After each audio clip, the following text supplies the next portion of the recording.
Hello, everybody. Hola. Hola. Welcome back to Double Indemnity, the podcast where we discuss and review new movie releases. So exciting. Movie releases that are new. Wow, we really just finished each other's sentences. Sentences. Wow. That's crazy. That's such a cheesy joke. That's such an overdone joke. Okay. It is. So, just a couple intro disclaimers. We're going to spoil the movie. We're going to talk about lots of key things. If you don't want it spoiled, you should go watch it yourself and then come back after and we can talk about it. Also, remember, follow us on LetterBoxd, where we will post the movies before we talk about them. If people want to leave comments. I don't think anybody did. Do you want to check? No, nobody did. Oh, fantastic. So, Fantastic. moving on. First segment of the day. What are we watching right now? What are you watching? What am I watching? Not much, honestly. I watched the movie that we are talking about today. Mm-hmm. But we really haven't been watching much TV recently. I've kind of been enjoying like a little bit of a TV cleanse. Coming from somebody who's talking on a movie podcast right now. But I don't know. We just haven't been watching a lot of TV. Going to the movie theater is different than watching TV, though. Yeah, that's true. Yeah. It's For more, sure. it's a full immersive experience. You get the snacks, specifically popcorn. Any other snack at the movie theater is just ridiculous, in my opinion. Any other snack? Yes. I was raised where you get popcorn. If you want something else, you got to sneak it in.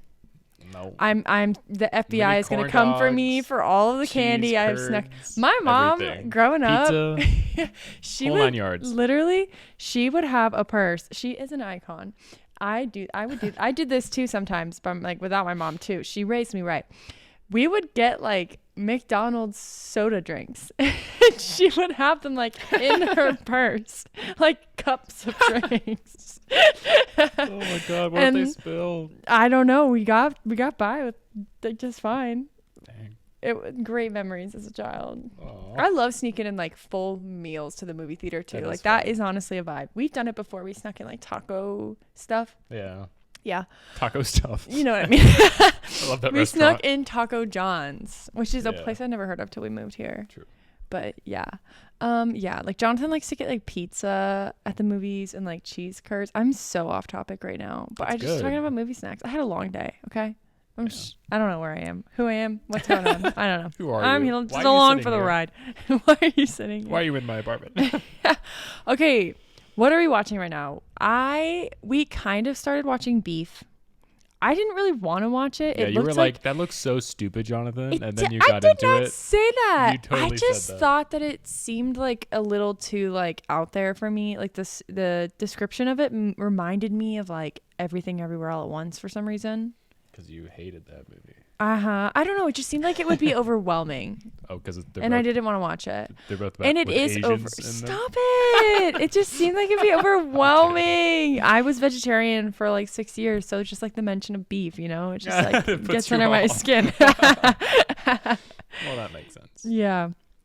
So we're kind of watching Beef. We also have been kind of watching Love is Blind for any of my reality TV show lovers out there. Yeah, we have. Yeah. I'm embarrassed to say. What's so funny is I was watching it on my own because Jonathan gets home later than I do every day. And he was so mad at me for forcing him to watch it. Like, he was furious because I was like addicted. I was like, I have to watch this. And then he gets mad at me because I started to watch it without him. How it works. Because I thought you hated it. How it And then you were works. like, why are you watching it without me? So everybody out there, just know, men are secretly obsessed with reality That's an dating Instagram TV reel shows. like thing. What do you mean? Like that's on a lot of Instagram reels. What? It's like guys. I when don't they have first Instagram. Join, true. Guys, when they first start watching like their girlfriend's reality TV, they're like, "This is so stupid. Why would I watch this?" And then like one episode later, they're like, "Of course she did that." Well, Jonathan, you watched the whole season of The Bachelor. That's as true. I well did. because we were watching it with It friends. was a group event. It was a group event and there were other guys there, so you kind of had some bro action, braction. I love some bro action in my life. Yeah, and then also Jonathan individually without me is watching Succession. Because for some reason you don't want to watch it. Okay, here's the dealio It with is- Succession. Also, somebody left us some recommendations for shows that I was thinking we should look at. Ooh. Somebody commented it on our video. Some let me look it TV up. show record. No, Okay. you would have to scroll through. I will scroll. Okay. Well, maybe now. Well, yeah, keep We're talking. kind of in the middle of something right now. Can you do it later, No, please? I cannot. But do some that. very nice soul left us some review, some TV shows Cool. to watch, which was super sweet. Very cool. But Jonathan likes to watch Succession. Here's my thing with Succession. It's too much. It just makes me too anxious. They hate each other so much that it's too much. Yeah, but they love each other at the same time. It's like it's such a conflict of interest because It was brilliant. too anxiety inducing. Honestly, It's you're giving me so anxiety freaking right now. good. Can you please just not scroll? Can we just do the podcast? Thank you. Okay, You hoe. let's get into the movie, Jonathan. We Do you can want to take intro? that What did you say? Nothing. What did you call me? Did you call me an HOE? No. I can't even say it out I loud. called you an H. Can't believe you said that in front of our baby. Not a baby, a dog. We have a dog. I We don't have a called baby. you an HO. What's an HO? What's the difference between an HO and an HOE? The HOA. You tell me. One requires extensive fees. I'm sorry, that was terrible. I'm so tired. Okay, I will intro Okay. the movie Yeah, because Emmy's getting movie. so off topic. I'm going delusional right now. Yeah, it's called The Covenant, directed by Covenant. Guy Ritchie, which totally sounds like Guy Fieri. Like I would have thought Guy Ritchie was like a chef. Guy Fieri's a chef, right? yeah, with spiked hair, yeah. Okay. Diners, drives in, and dives. That's diners, drive-ins, and dives. Diners, drives in, drive-ins, and dives. Diners, I mispronounced one thing, and it's whoa. it was just so. Drives in. As I was saying. Directed by Guy Ritchie, who has done a lot. He's most known for Lock, Stock, and Two Smoking Barrels. That was like his first Never heard of it. movie called Rock and Rolla. Oh, is it about called- like for roll-ups? Oh yeah. I'm in a weird mood right now. Fruit roll-up movie. I'm not surprised if they make like a live action fruit. I feel like a roll-up fruit movie. roll-up movie would be a horror movie. It's like You know, like its tongue. Like, I hope Grabs you by everybody the leg. enjoyed listening to that sound.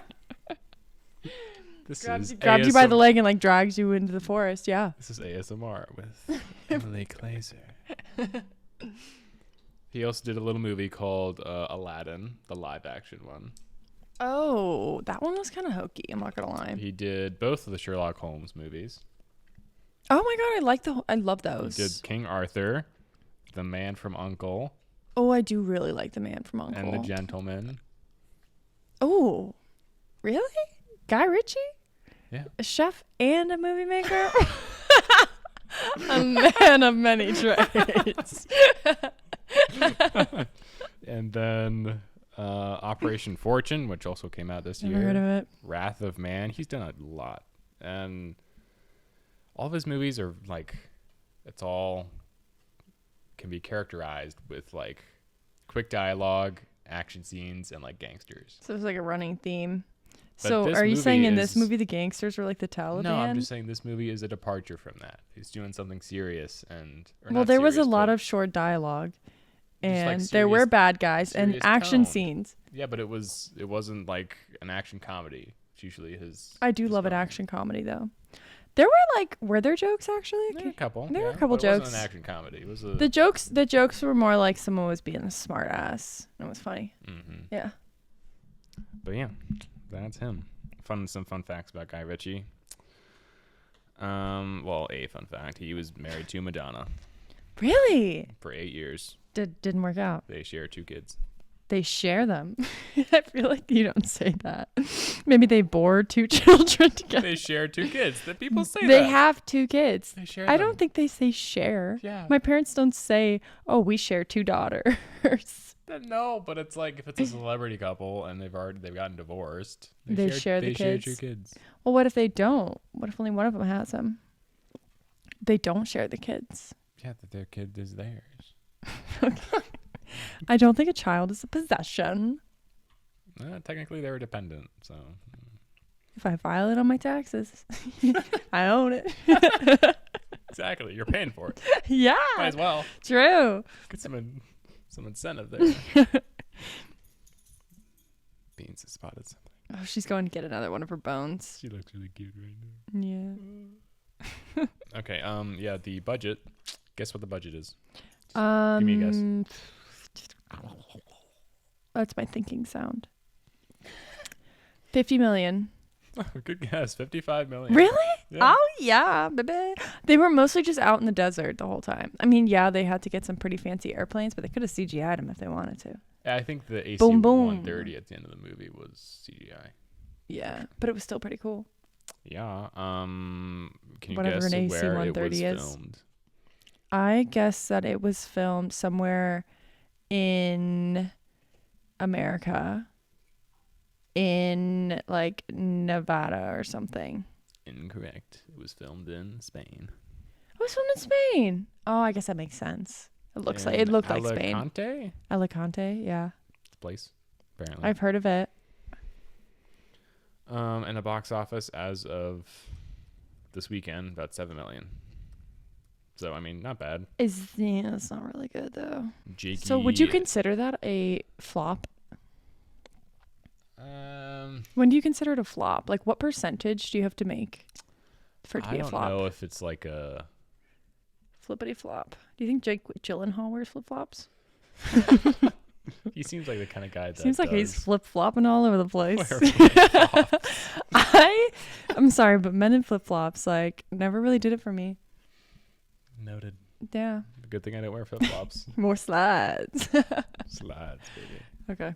I think it's because my dad never wore flip flops. We're just getting into some deep childhood trauma here. Apparently. I'm kidding. Flip flops, man. Oh, no. Taking me back. Don't delete all. No. No. How about okay? Sorry. This movie stars a dirty, unwashed person, also known as Jake Gyllenhaal, as John. Is that Ridley. a joke or something? Yeah, it's a joke because Jake Gyllenhaal, like, he was speaking at an interview and he was like, "Yeah, I never really shower."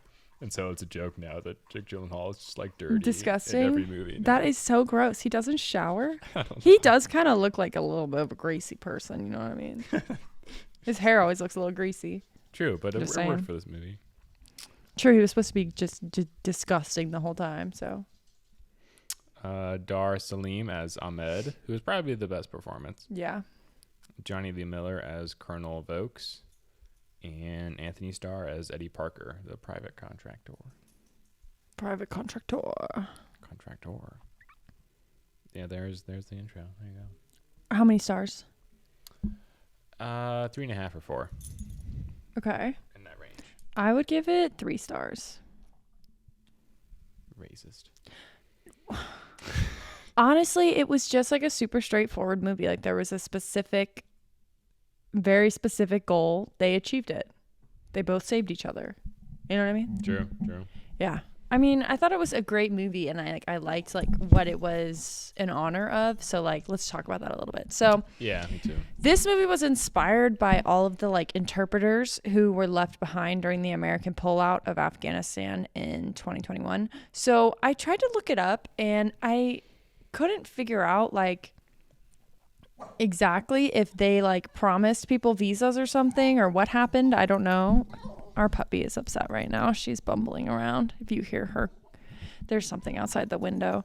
So I don't know exactly like if they made it like these interpreters were promised visas or like what it was, but Yeah. it seemed like from the article I read, and do not quote me on this, I am not saying this is what happened. I'm very much not educated on the subject to talk about it, but it was like people who had been in jobs where they were offered visas would have been like fired from their job for like a random stupid reason or lost their clearance for like something random, and then they wouldn't get the visas even though they had literally like put their lives on the line for it. Yeah.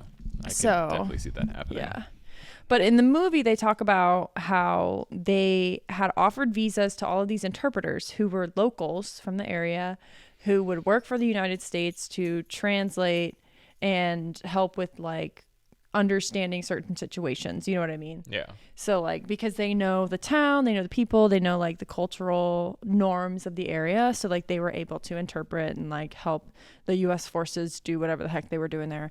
So knowingly, like, these interpreters literally, like, and these are real people that like did these jobs. They put their families' lives on the line. It's like helping the United States, because to them the assurance that they would get visas like was worth it. Like, they were putting it on the line for that. And I like can't explain my disappointment for like how the whole situation in like 2021 went down. Like, I think a lot of things were not done well. I'm not an expert on the subject. All I know is like surface level like news reporting and media, so like not speaking too much, but I know that it was not a good situation for a lot of people. And it still isn't a good situation for a lot of people. And I don't not the citizens and the locals in the locals area and the interpreters that helped the United States. Yeah, anybody who was like working for the United States when they were there. So yeah, I don't want to get political, but I do want to acknowledge the fact that like that is a bad situation, and they were doing this movie to bring light to it. I like and that, to honor the situation. Yeah, I haven't seen a movie like this before that Yeah, brought up that subject. Usually it's just like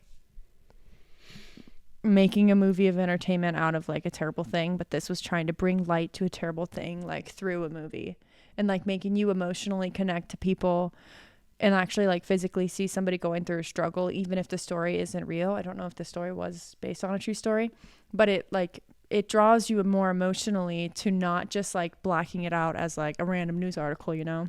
Mm-hmm.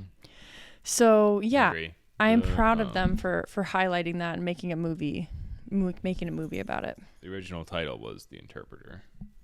Why did they change it? I think that would have been a good title. I think The Covenant's better. See, for me, The Covenant seems like it's about a cult. Really? Yeah, for sure. It makes me think it's about a cult. Why? I don't know. I feel like there was a what do you call it? American Horror Story season. Oh, there is called Covenant. You're right. And so I just think of like witches and stuff. Yeah. But that's a good season of American Horror Story. Yeah. So Kim Kardashian's going to be in the next season of that. They're still making it? Yeah, apparently. Huh. Well, interesting. Ooh. Okay. Are you ready to talk about the plot? Yeah. So the movie takes place during the Afghanistan war, as we have discussed, and it follows a U.S. Army sergeant named John Kinley. So that Ridley. is Jake Ridley. It was Kinley. John Kinley. It was John Kinley. That's what I said. You said Ridley. It was John Kinley. You just said Ridley. Yeah, I didn't. I noticed it. So that is Jake Gyllenhaal. Jakey boy. So they start the movie showing a squadron. Is it called a squadron? Squad. Yeah. Squadron, because I kept trying to write squadron and it kept autocorrecting it to quadrant. Is there a squad at the beginning? Or is it squadron? Or do you call it a quadrant? Am I making sense? A quadrant is like, it's like there's 4 quadrants in like a square or something. Yeah, that's what I thought. Yeah. But when I tried to write squadron, my computer got really mad. And now it sounds like a weird word. Squadron. That's a squishy word. You know what I mean? Sounds squishy. What other word sounds squishy? Squishy is a squishy word. That's true. Okay, back to what I was saying. So they show a squadron of men who are tasked with finding like Taliban weapons holdings and like IEDs and like the places where they make bombs. But they really haven't found much so far. Like they've been doing this for years.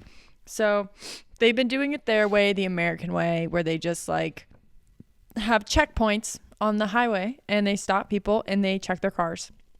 So there was like a really sketchy truck that the interpreter at the time and one of their team members, I don't know what you would call him. I don't know all the ranks. Like the ranks don't make sense to me in military. What do you mean? I was going to say in military time. I hate military time. I do like it. I don't want it like personally. Like it's not on my phone. I know people that like have military time on their phone. You're like, wow. You think they're pretty cool. No, I'm like, they must have been on ROTC or something. But I remember when I did my study abroad, everything was in military time. And like now because of that, like I'm better at doing the switch between it. Makes sense. But before, like there was absolutely no way I would have. I know that obviously it's 24 hours in a day and I could figure it out, but I would have had to like think about it. Whereas now I just can look at it and I know. But it is nice because tells you when things are going to happen exactly. You know what I'm saying? So does On the regular time. dot. Yeah, but you need a pum or an am. It's like, what? Would you like am or food? Yeah. So where was I? Oh, yeah, the sketchy truck. So there are two guys checking out the back of a sketchy truck. One of them is a squadron member. One of them is the interpreter. And they basically die because it was a bomb in the truck. So basically My storytelling skills are die. so good. Got me on the edge of my seat, man. Okay. Yeah, well, they died. Okay, whatever. Get to the point. So there's a truck they were checking and it exploded because there was a bomb in it. And the two of them died. Wait, the truck exploded because there was a bomb in it? Long story short, they're dead. But they pretty much show you like very quickly that the squadron did not care about the interpreter, and they cared so much about Jack because they say things all about Jack's killer, like, oh, we missed Jack, and all this stuff about their squadron member, and they like cheers to him with a beer every time they drink, and they don't say anything about their interpreter, like, ever. They do not care that their interpreter died. Yeah, and it true. kind of just like shows that they did not respect their interpreter, you know what I mean? Like, it was kind of a crappy thing to do, in my opinion. So now John Kinley, he needs more men. Two of them died. You got to replace them, you know what I mean? Yeah, that happened. Yeah, it happens. So he recruits a new interpreter and a replacement for Jack. So the interpreter he hires is Ahmed. So a little background on Ahmed. Ahmed was born into like a wealthy family in the area that's known for like selling heroin. And they're like super tight with the Taliban because the Taliban buys heroin from them on a regular basis, I'm assuming. For unknown reasons. Not Yes, sure why unmentioned they need reasons, heroin. you I don't know, know what it's used such and such to daily tasks as one does, etc., etc. So Ahmed gets mad because the Taliban murder his son, and he's like, which is an You got understand. mad about that? Oh my god. Stop making fun of me. If you want to tell the story, you sorry. can tell the story. It's fun. So he decides to go work for the Americans in response to now hating the Taliban. Yeah. And I'm surprised that didn't cause familial issues for him. Yeah, I know. I feel like, well, I guess it kind of did. Wee bit. But so from the start, they show that Ahmed is very stubborn in his ways and that he knows the land, he knows the people, and he knows the area better than the team does. He proves it too. Yeah. But the thing is, he makes a lot of gut decisions that Kinley doesn't like. And even though the gut decisions like lead to new leads and saving literally the lives of the entire team, Kinley, like, even though he respects Ahmed, Beans, what are you doing right now? You have to sit on me, don't you? That's what you're trying to do. Okay. Just slide it right here. She literally did. So basically, Kinley respects Ahmed, but he doesn't trust him. Like, he knows Ahmed is smart and he's a good worker and he's making like good decisions. But as he's doing that, he's going against Kinley's authority. And, if you're going to be in a life or death situation with somebody, like, you want to trust them, Semper Fi. What did you just say? Semper Fi. I don't know what that means. It's a thing. It's like Marines use Semper Fi. It's like their motto. Cool. These weren't Marines, though. I know. I'm just shouting out. Okay, so through a backdoor method, don't know why I put this for lack of better words. That's just what I decided to do. They find a lead on a potential weapons holding in a mine. When you watch the movie, you know what I'm talking about. A backdoor method. So they show up at this lead and they find a bunch of guns, bunch of bombs, a guy being tortured. I mean, jackpot. You know what I'm saying? I love a guy being tortured. On a video camera. No, it was sad. So they basically just were there, their squadron, like really far away from their base to get to this mine.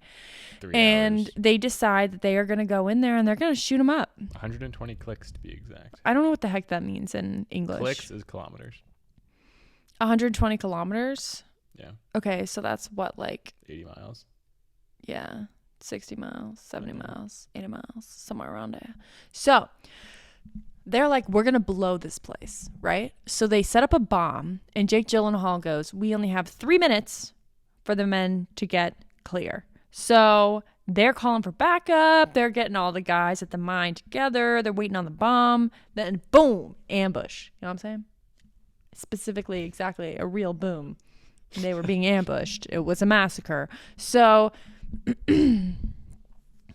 it was kind of ironic because they only had 3 minutes to like before the bomb went off, and within the amount of time of those 3 minutes, his entire squadron dies. Like literally within 3 minutes. And I was wondering, I was like, did they time the movie to be exactly 3 minutes? I think it felt like 3 minutes. Yeah, they probably did. I really appreciate it when movies do that. I know. I was literally going to say the same thing because I feel like if you actually time it, then they're making you actually feel the moment as it would go down. You're in like the vocabulary word, the diegesis of the movie. You know what I mean? That is a gross word. Diegesis? What does that mean? It's like in the movie's world, in its environment. Okay. All right. Yeah. Well, I thought it was very sad to watch, honestly. They did a pretty good job, Beans. They did a pretty good job making this like a heart-wrenching scene. Like the idea that 3 minutes can change so much of your life, like in an instant. And yeah, like such a short period of time. The music in the scene was really good too. Honestly, the music in the movie was one of the best aspects. I was okay with it. I thought it could have been better. Like I feel like they could have used the music to make me more emotional or more like tense, and I didn't really feel like I was getting that from the music. Like the music, yeah, like it was fast when it needed to be and everything, but I feel like they could have evoked more emotion through it, and they didn't. In my opinion. Beans, what do you think? Okay, so the only survivors of the massacre are Ahmed and John. So the two of them embark on a hundreds of miles journey back to their base, which was 3 hours away by car, which has got to be pretty darn long on foot when you can't travel on the roads. Yes, through the mountain passes. And you're hiding from the Taliban. Insanely difficult to cross. It was stressful. That's all I'm gonna say. So on their journey, John gets like severely injured, and Ahmed gets shot twice. Yeah, Ahmed literally physically carries him back to base. Okay, yeah. So on their journey back to the military base, John gets like severely injured, and Ahmed has to physically carry him back to the base, which I cannot even imagine. Well, yeah, the Taliban shoot Kinley, and then pretty Ahmed badly. Kills them all. Yeah, Ahmed kills them all. Thankfully, he didn't get caught. They did a good job at this one scene of like, they basically like really beat down Kinley to the point where you're like, he's going to be captured. This is turning into a hostage situation kind of movie. And then all of a sudden Ahmed comes out of nowhere and like straight up kills them all, and he saves him. And they did a good job at you like literally you losing all hope. You know what I mean? That he was going to go home at least without getting like tortured to death or something. So Ahmed comes in true badass nature and kicks their bajooties. You know what I'm saying? True that. Yeah, bajooti kicked. So the rest of the movie is basically, well, not the rest of the movie. The rest of this chapter in the movie is basically John high on opium the whole time because his wounds are so bad and he's in so much pain. And pretty much just Ahmed struggling to get across the countryside to get back to the military base. And he's using the GPS watch to like find his way back to the base. Just the amount of stuff that he goes through and the strength that it would take to do that. It was really good. And they show this, it was a funny scene. They show him like pour a tiny bit of water into Jake Gyllenhaal's mouth, and then he chugs the water bottle. It was just really funny the way they did it. It was pretty good. And I was just wondering how many water bottles he had to chug for that scene. Right, 3 or 4. And he was probably at a point of like, he has to act like he is so dehydrated, but he is beyond hydrated at this moment, you know? Like I was watching it and I'm like, he's probably got a lot of water in him right now. There are some actors that if they have to eat something during a scene, they'll eat the whole thing. You know what I mean? Yeah. So they do the scene like 30 times. Like If you do it once, you have to keep doing it. So John Cena ate like an empanada on the set of the Suicide Squad, the newest one, and he had to eat 30 of them. He said he felt terrible afterwards. I don't think I'd feel good after 3. Poor guy. If you eat one thing, you just have to eat the rest. And I remember I saw once that Millie Bobby Brown was talking about how she'll fake chew. And I'm like, I always knew you were faking. Like, your chewing does not look real, sweetie. She is a great actress. But I can tell when she's fake chewing because she's like, I hope you can hear her fake chewing on the audio. Come on, Beans. You can come up here. Sorry for all the interludes of us talking to our dog. So, basically, they get pretty close to the base, and they run into some American soldiers. Well, before that... First yawn of the podcast. First of many to come. I swear I'm not bored. I just don't have enough oxygen in my brain when I talk this much. Talking so much. I know. Yeah, before that, he runs into the Taliban and he kills 3 of them, and then you hear another vehicle come up and you're like, oh shit, you think it's the Taliban, but it's actually the Americans. And then they like put him on the floor and try to arrest him. I'm like, he's literally the hero in this situation. You were trying to arrest him right now. Well, they didn't know who he was. He just had They didn't know who he was. Yeah. But he just killed the Taliban. So like, those are the bad guys. He could have been a Taliban too. They didn't know. You're shooting for the right team. You know what I'm saying? Don't shoot your friendlies. Friendly fire. Is that why it's called friendly fire? Because you can't fire at somebody friendly. It's not nice to fire at people. It's friendly fire, yeah. When you shoot at your friends? The only people that you like. If you don't like, it's not friendly fire. Why is it called friendly fire? Because you're friendly. What does it mean? Because you're on the same side. But why would you fire at each other if you're on the same side? You only say friendly fire if you're not, like, you don't know that it's your allies. Oh, if you're shooting at your friends but you don't know it, that's friendly fire? Like, yeah, you don't know that you're shooting at your friends because either you can't see them or they've got... So you don't know in the moment that you're being friendly.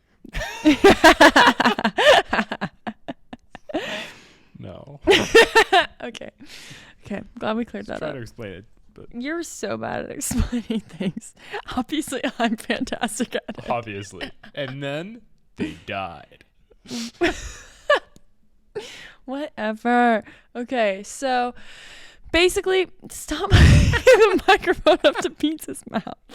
Do you have anything to say, Beans? It'd be really cute if she barked it, dude. No, it would be so loud. It would be really loud. She doesn't need 2 microphones. Okay, moving on. Beans. So basically, after they get caught by the Americans, not caught, found. Caught. Friendly fire. They've been trapped in friendly fire. I'm friendly. I swear. Okay, so John then wakes up in America in a hospital. America. And the birthplace of AIDS. So you basically find out that Ahmed was not granted a visa by the United States, and he's now hiding out from the Taliban with his wife and his newborn child. So this is honestly extremely infuriating because he straight up just pulled this guy across the Rubicon. He parted the Red Sea, you know what I'm saying? And this guy gets thrown into the trash can. I'm so delusional right now. Of course, recycle if you can. If recyclable, reduce and recycle. This is a theme that we have a podcast already entitled that. So, yeah, number 2. So, this is when John is heavily troubled by the fact that Ahmed saved his life and now has been left to rot by the American government. So he doesn't discuss it like a bond, which was an interesting part. He discusses it like he doesn't care about doing right by Ahmed. Like, that's not what he wants. He feels like he is in debt to him, and he's mad that he feels in debt to him. Like, it's almost like he's mad that Ahmed saved him because now he like feels this extreme guilt and need to like save Ahmed and his family just because Ahmed did all of that work to save him. Mm-hmm. And it was interesting because it wasn't at all like, this is my brother. Like, we've been through so much together. I want to save him for what he did for me. It's like, I'm mad at him for what he did for me. I have to save him, and I'm mad at him about it. It was like a really weird way to explain it. So yeah, this is not a story of friendship, everybody. This is a story of debt. So pay your debts. Pay your dues. A Lannister always pays his debts. A Lannister always pays his debts. So, John spends weeks trying to get a visa for Ahmed, but Very relatable scene of being on hold. Of being on hold, yeah, for Honestly. days, of course. You know, that's always what happens to me. Like, usually 2 to 3 days on hold, right? Yeah, Mm-hmm. usually. Yeah, it's Don't about know. average. So John spends weeks trying to get a visa for Ahmed, calling people on the phone, and he just kind of realizes that he's going to have to go back to Afghanistan to find Ahmed. So that's what he does. Yeah, You know? that's what he does. You got to watch this part yourself. They make it pretty easy for him to find his friend, in my opinion. Like, he literally shows up, talks to one guy. He talks to his Within brother. 15 minutes, he is with He Ahmed. talks to his brother. Yeah, but how does he find his brother? How does he not get in trouble before getting to the brother? I don't know. I feel like his Because face he's would have been known- all over the place. I feel like people would have known, like, who he was. And, like, you know. Not when you have a scarf on your head. Makes you immune to everything. Yeah, honestly. They all put scarves over their faces because they didn't want anybody to know what they looked like, which is so scary. Literally living somewhere that you have to make sure nobody knows what you look like because you never know when you're going to make an enemy next. Yeah, I need that. Mm-hmm. Beans, that was the fridge. She's barking at the fridge. So, yeah. Overall, enjoyable, easy to watch.